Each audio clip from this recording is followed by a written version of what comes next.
Bom dia, alunos do nono.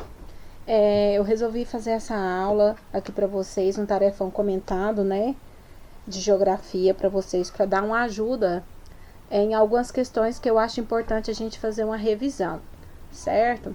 Então, não é todo o tarefão que está aqui, né, a maioria, algumas questões que eu achei mais complicadas. Então, nós vamos fazer a leitura e eu irei comentar com vocês passo a passo, certo, meninos? Bom, a questão é essa questão que nós temos duas imagens aí. Nós temos a imagem do Muro de Berlim e o muro que foi construído, né, entre os Estados Unidos e o México. Aí, no tarefão pede para vocês caracterizar o contexto histórico da construção do Muro de Berlim. O Muro de Berlim, ele foi construído durante, né, a Guerra Fria. E a Guerra Fria é aquele período, né, de uma guerra ideológica, uma guerra de ideias entre o socialismo e o capitalismo. O Muro de Berlim ele foi construído para separar a Berlim Oriental da Berlim Ocidental. A Berlim Oriental, né, ela estava sendo governada pela União Soviética e a Berlim Ocidental sendo governada, né, pelo capitalismo, cujo maior representante era os Estados Unidos, ok?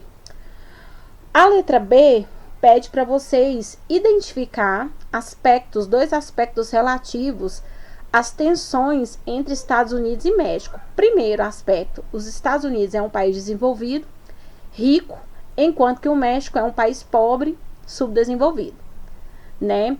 Quais são os tipos de tensões que ocorrem nessa região? Isso está relacionado à grande quantidade de mortes que ocorrem durante esse processo de travessia, né? As pessoas elas querem migrar para os Estados Unidos de forma clandestina, por quê? Porque legalmente é muito complicado você conseguir um visto para os Estados Unidos. Então as pessoas querem migrar de forma clandestina e os Estados Unidos eles têm uma política muito repressiva, muito repressora, né, contra os imigrantes legais. Então, eles não querem os imigrantes legais lá. Então, durante essa travessia, muitos imigrantes acabam morrendo. Outro ponto de tensão é os locais quando esses imigrantes acabam sendo presos, né, acabam sendo presos pela polícia americana. Eles vão para determinados alojamentos e muitas das vezes eles acabam separando os pais de suas crianças.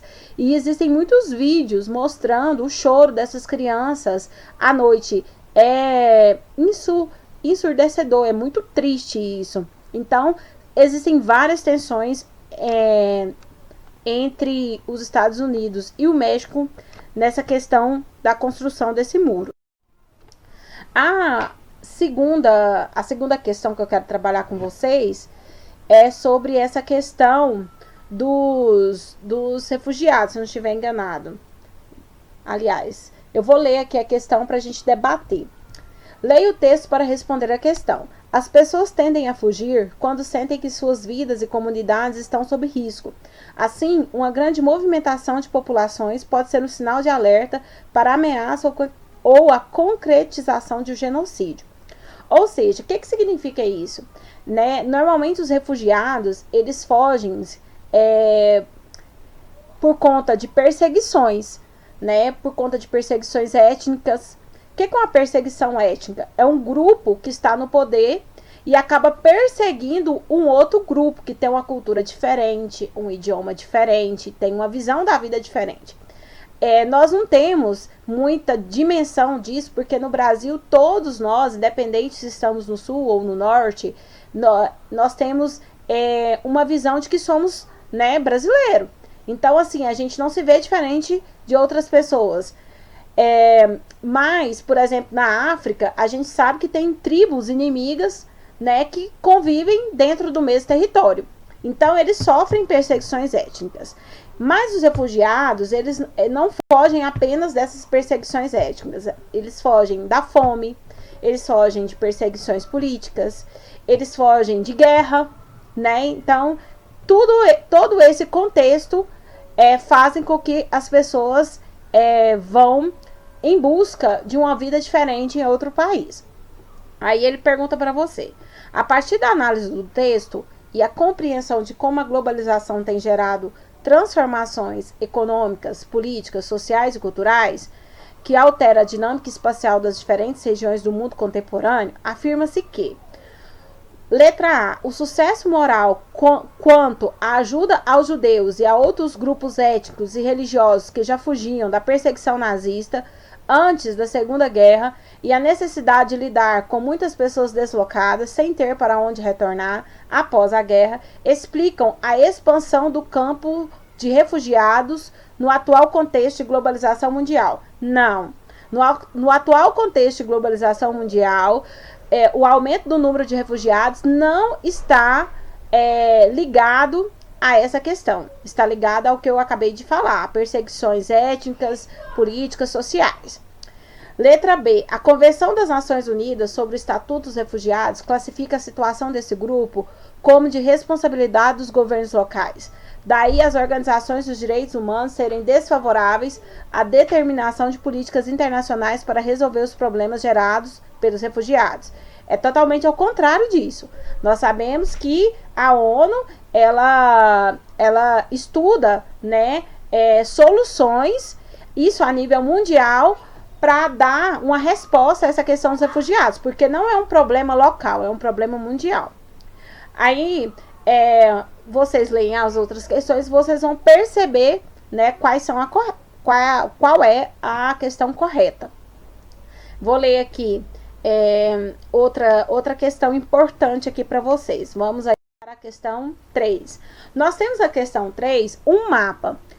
Nesse mapa, nós vemos a Itália. A Itália, ela é uma península, por isso que a gente vê essa parte do território, né, para dentro do oceano. E aí a gente vê um policial jogando, né, como se fosse uma isca, mas na verdade não é uma ajuda, ele está jogando uma algema para os refugiados que estão afogando dentro do mar.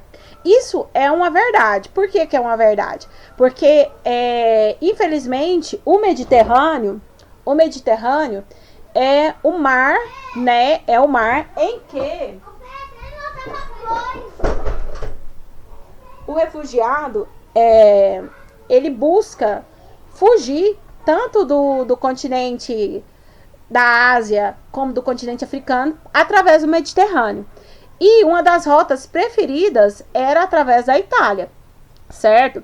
Mas aí você vê que essa ajuda, na verdade, não é uma ajuda. Eles querem prender esses refugiados. Por quê? Porque eles não se sentem responsabilizados, muitas das vezes, por essas pessoas, né? Então, a gente vê aí uma grande crise política, uma grande crise econômica, uma grande crise social.